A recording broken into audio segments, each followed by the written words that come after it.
When I was looking for my late wife's necklace, the only thing I had left of her, my daughter coldly announced, "The necklace has been sold. I needed the money for a vacation." Shocked by her betrayal, I called the pawn shop to get it back. What they told me about that locket changed everything I thought I knew about my own marriage. If you enjoy stories about quiet justice, subscribe and tell me what time it is where you're watching from. I stood in my bedroom staring at an empty velvet box.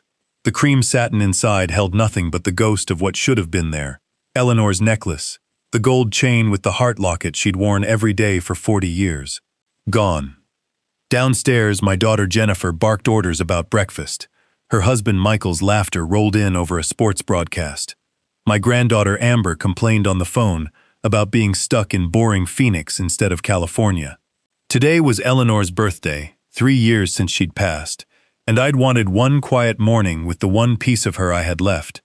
Instead, I had an empty box and a house that no longer felt like mine. I searched everywhere. Drawers, closets, under the mattress, behind the headboard. My hands started shaking, that same tremor I hadn't felt since her final hours in the hospital. 42 years of marriage, and this necklace was all I'd kept. I went downstairs. Michael sprawled across my couch, feet up, chips on his chest. Jennifer stood at the counter chopping vegetables, phone in one hand. "Jennifer, have you seen Eleanor's necklace?" "I'm busy, Dad. It's important." She sighed. That particular exhale she'd perfected over the 2 years they'd been living in my house.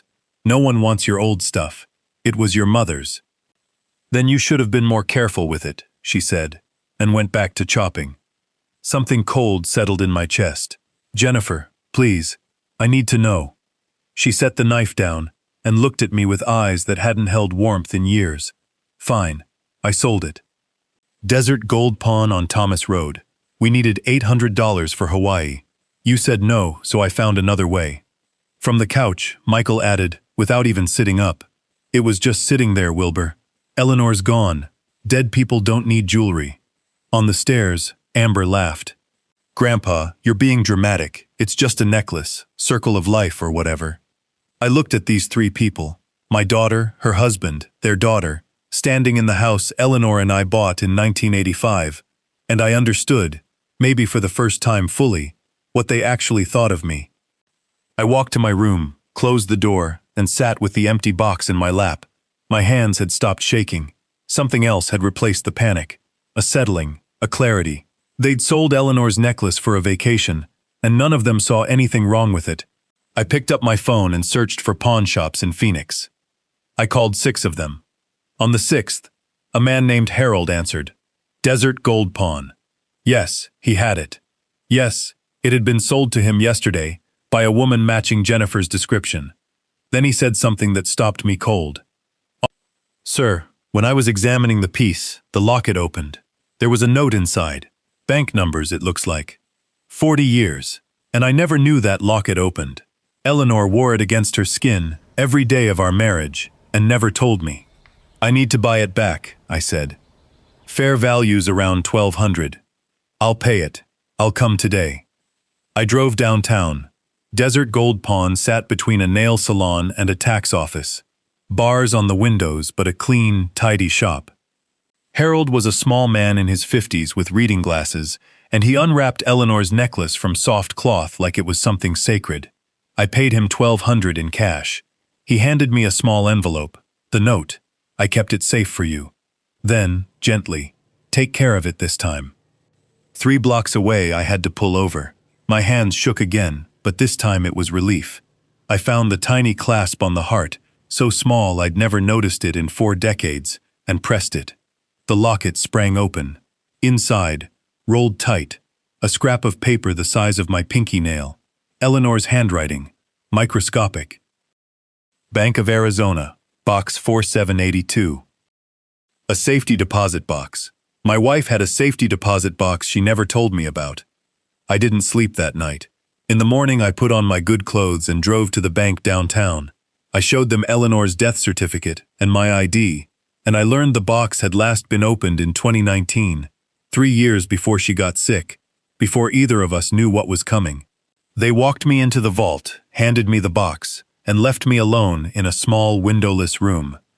Inside were stacks of $100 bills in rubber-banded envelopes, $20,000, maybe more. And underneath, a sealed envelope with my name in her handwriting. My dearest Wilbur, if you're reading this, I'm gone, and you found what I've hidden. I saved this money over 30 years. Small amounts from every paycheck you never noticed. Don't be angry with me for the secrecy. I did it because I love you, and I know what's coming. Jennifer has always been difficult. Remember when she demanded we pay for her wedding, then didn't invite your brother because he couldn't give an expensive gift? I saw her true nature then. After I'm gone, she'll see you as nothing more than a resource to drain. Michael will encourage it. Amber learns from her parents. These savings are for you. $27,000. To protect yourself when you finally see what I saw. Don't let them turn you into a victim. Be strong. Live for yourself. The house, the money, it's yours. You worked for it. Don't let them take it out of guilt. Forever yours, Eleanor.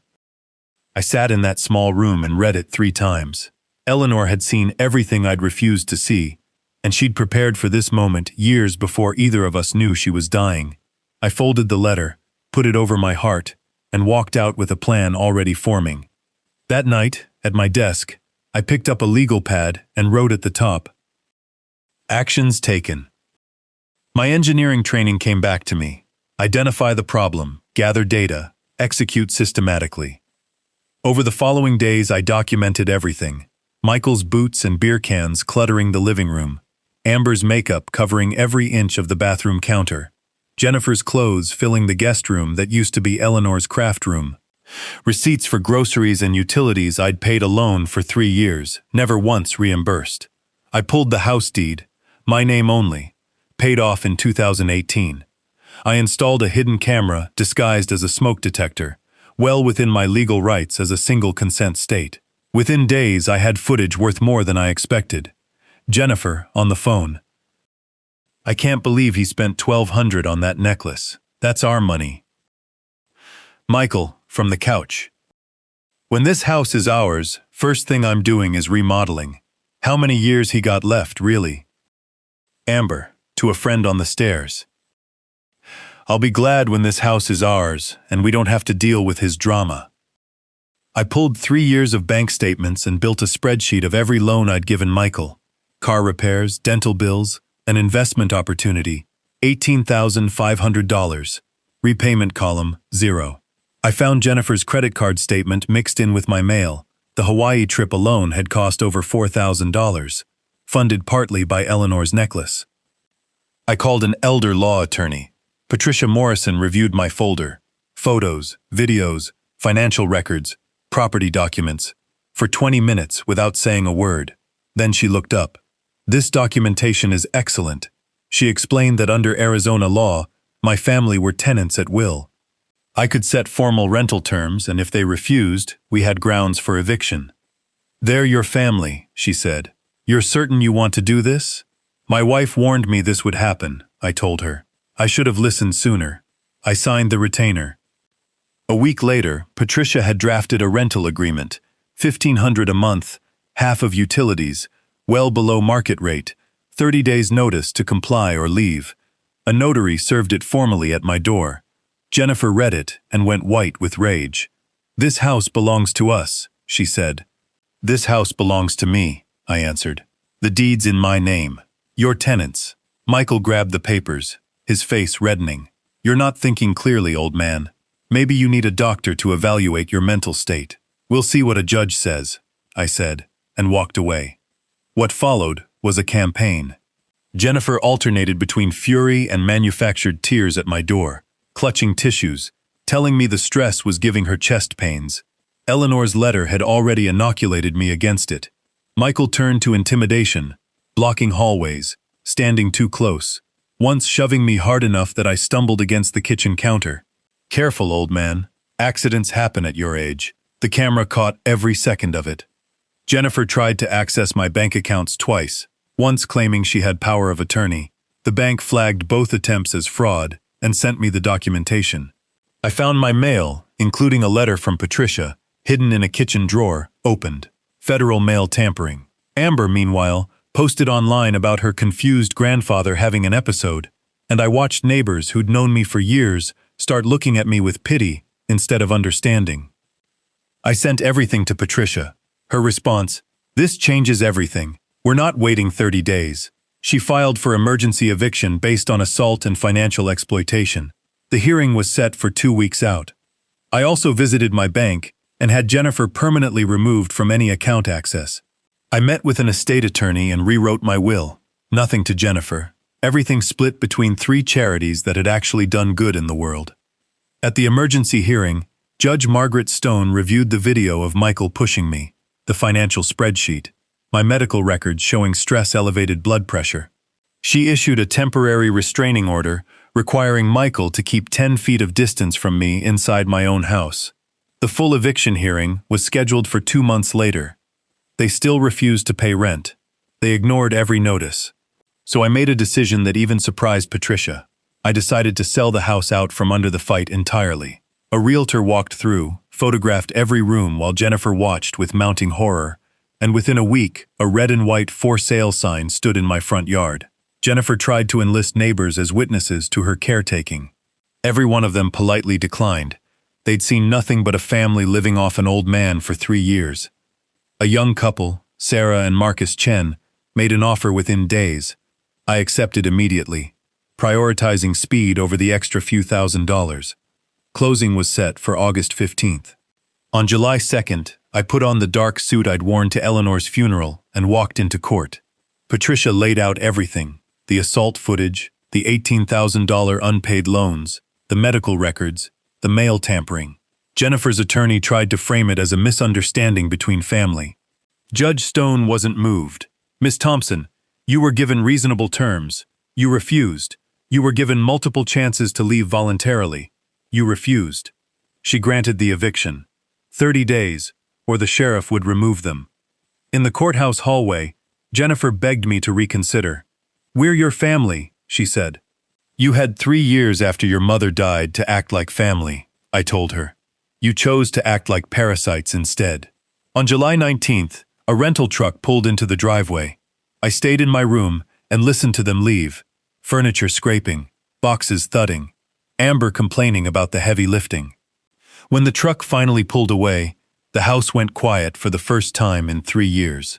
Walking through the empty rooms afterward, I found deep scratches gouged into the hardwood, a fist-sized hole punched in a bedroom wall, a cracked kitchen cabinet. I photographed it all, not for a lawsuit, just as final proof of who they really were. I bought a 2-bedroom apartment in a quiet 55-plus community in Scottsdale, paid in full with Eleanor's hidden savings, and part of the house proceeds. No mortgage.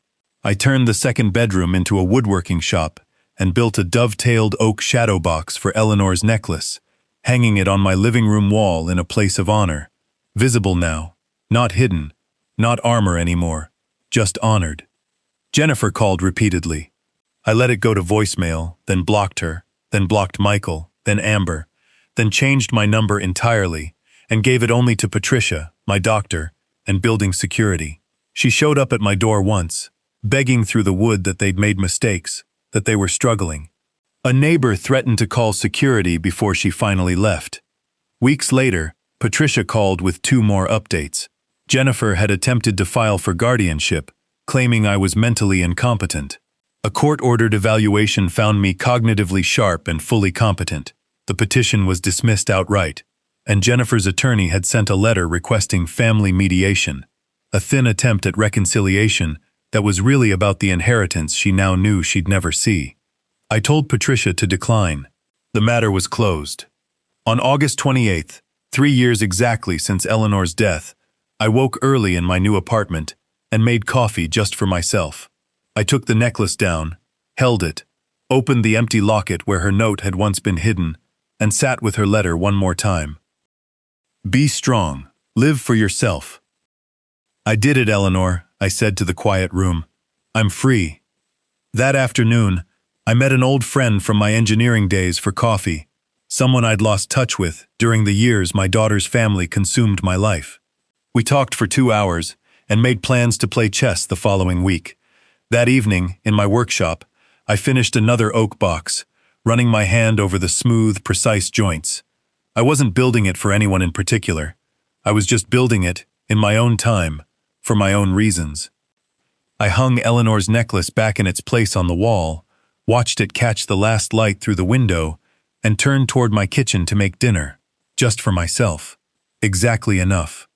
If this story meant something to you, like the video, subscribe to the channel, and tell me in the comments what you'd have done in Wilbur's place. Thank you for watching.